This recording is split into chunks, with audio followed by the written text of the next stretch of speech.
नमस्कार दोस्तों, मैं आप सबका दोस्त आप सबका भाई अवनीश। और हम अभी लाइव आए हैं कुछ मुद्दे पर बात करने के लिए। अभी हाल ही में जो पहलगामा अटैक हुआ है वो हम मेरे लिए ही नहीं पूरे देशवासियों के लिए एक अपूरणीय क्षति है। वहाँ हमारे देश के बहुत सारे लोग गर्मी की छुट्टियां मनाने गए थे, अपने फैमिली के साथ घूमने गए थे, लेकिन आतंकवादियों ने जिस तरह से उन पे हमला किया, मैं उन आतंकवादियों का, उन पाकिस्तानियों का घोर निंदा करता हूं। और हम आपको ये बताने के लिए आए हैं कि जब भारत के यशस्वी प्रधानमंत्री श्री नरेंद्र मोदी सऊदी अरब गए तो उससे 3 दिन पहले वो जम्मू कश्मीर जाने वाले थे, लेकिन अचानक वो उनका जम्मू कश्मीर का प्लानिंग कैंसिल हो गया और वो सऊदी अरब चले गए।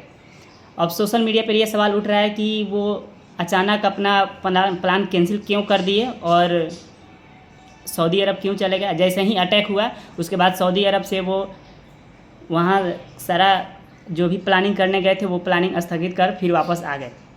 जो भी हम देखते हैं कि बीजेपी के सरकार में अभी तक जितना भी घटनाएं घटित हुई है वो नरेंद्र मोदी के सरकार में सबसे अधिक हुई है।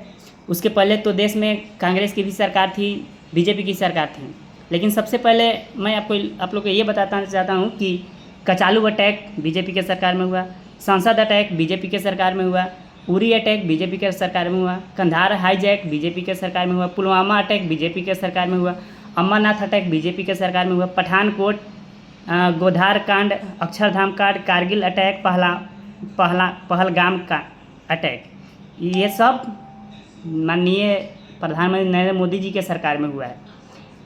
इससे पहले नरेंद्र मोदी जब चुनाव आया था तो उस समय बोल रहे थे कि हमें इस देश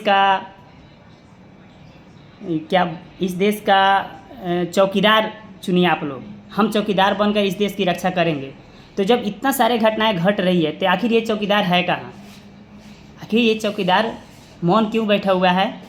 और देखिए, एक हम आप लोग को सोशल मीडिया के माध्यम से दिखाना चाहते हैं कि किस तरह से ये पत्नी अपने पति के वियोग में तड़प रही है, रो रही है, और बीजेपी वाले उनका गिबली एक्ट से किस तरह फ़ोटो एडिट करके और सोशल मीडिया पर शेयर किए हैं। देखिए, ये आपको शायद दिखाई दे रहा होगा। देखिए, बीजेपी के आईडी से यहाँ पे ये लॉन्च किया गया है। अच्छा, दूसरी बात हम आपको ये बताना चाहते हैं कि बीजेपी जब सत्ता में नहीं थी, जिस समय कांग्रेस सत्ता में था, उस समय नरेंद्र मोदी भाषण क्या दे रहे थे, हम आप लोग को ये भी सुनाना चाहते हैं।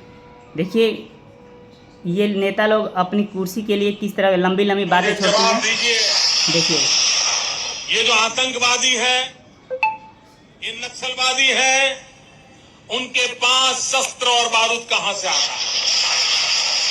वो तो विदेश की धरती से आता है और सीमाएं संपूर्ण रूप से आपके कब्जे में है। सीमा सुरक्षा बल आपके कब्जे में है।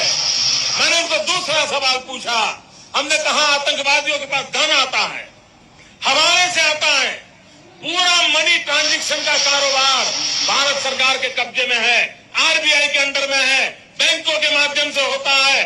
क्या प्रधानमंत्री आप इतनी निगरानी नहीं रख सकते कि ये जो धन विदेश से आकर के आतंकवादियों के पास जाता है आपके हाथ में है, आप उसको क्यों नहीं रोकते हैं? मैंने तीसरा सवाल उनको पूछा कि विदेशों से घुसपैठिए आते हैं, घुसपैठिए आतंकवादियों के रूप में आते हैं, आतंकवादी घटनाएं करते हैं, भाग जाते हैं। प्रधानमंत्री, इसके आगे का वीडियो हम और आप लोगों को दिखा रहे हैं कि ये माननीय प्रधानमंत्री नरेंद्र मोदी जी कैसे कैसे लंबी लंबी बातें छोड़ते हैं। तीसरा सवाल उनको पूछा कि विदेशों से घुसपैठिए आते हैं, घुसपैठिए आतंकवादियों के रूप में आते हैं, आतंकवादी घटनाएं करते हैं, भाग जाते हैं। प्रधानमंत्री जी, आप मुझे बताइए, सीमाएं आपके हाथ में है, कोस्टल सिक्योरिटी आपके हाथ में है, बीएसएफ सेना सब आपके हाथ में है, नेवी आपके हाथ में है, ये विदेश से घुसपैठिए कैसे घुस जाते हैं? आतंकवादी विदेशों से यहाँ कैसे घुस जाते हैं? आप जवाब दीजिए। व्यवस्था आपके पास है, उनके पास जवाब नहीं था। मैंने चौथा सवाल पूछा, मैंने उनसे पूछा, प्रधानमंत्री जी बताइए, सारा कम्युनिकेशन भारत सरकार के अंडर में है, कोई भी अगर टेलीफोन पे बात करता है, ईमेल भेजता है, कोई भी कम्युनिकेशन करता है, भारत सरकार उसको इंटरप्ट कर सकती है। एक एक कर करके जानकारी आप पा सकती हैं कि आतंकवादी गतिविधि के अंदर कौन सा कम्युनिकेशन चल रहा है और आप उसे रोक सकते हो। मैं पूछना चाहता हूं प्रधानमंत्री जी को, इस विषय में आपने क्या किया है? उनके पास जवाब नहीं था।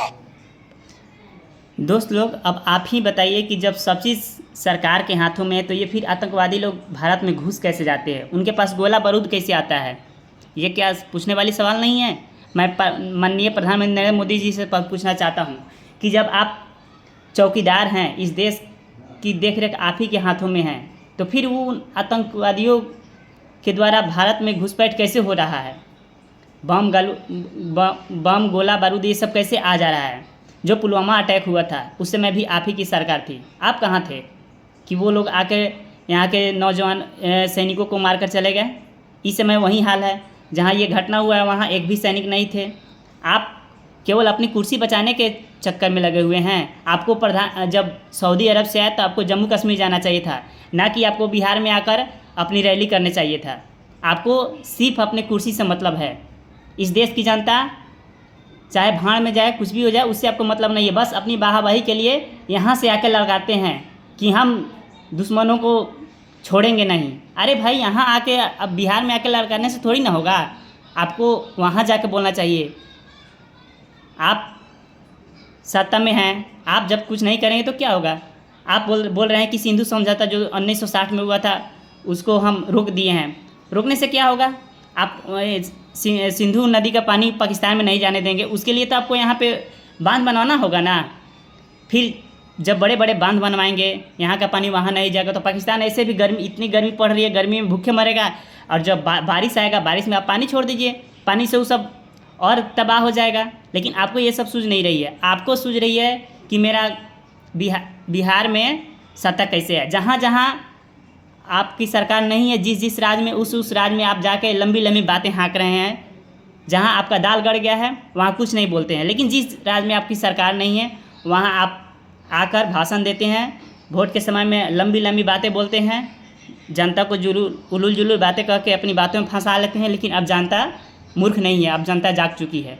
माननीय प्रधानमंत्री, अब आप जो लंबी लंबी बातें छोड़ते हैं ना, वो अब इस बार चलने वाली नहीं है। बाकी अब क्या कहें, इस बार आपको जनता जवाब देगी। जय हिंद। तहीं कह के मैं अपनी वाणी को विराम दूं। जय हिंद, जय भारत।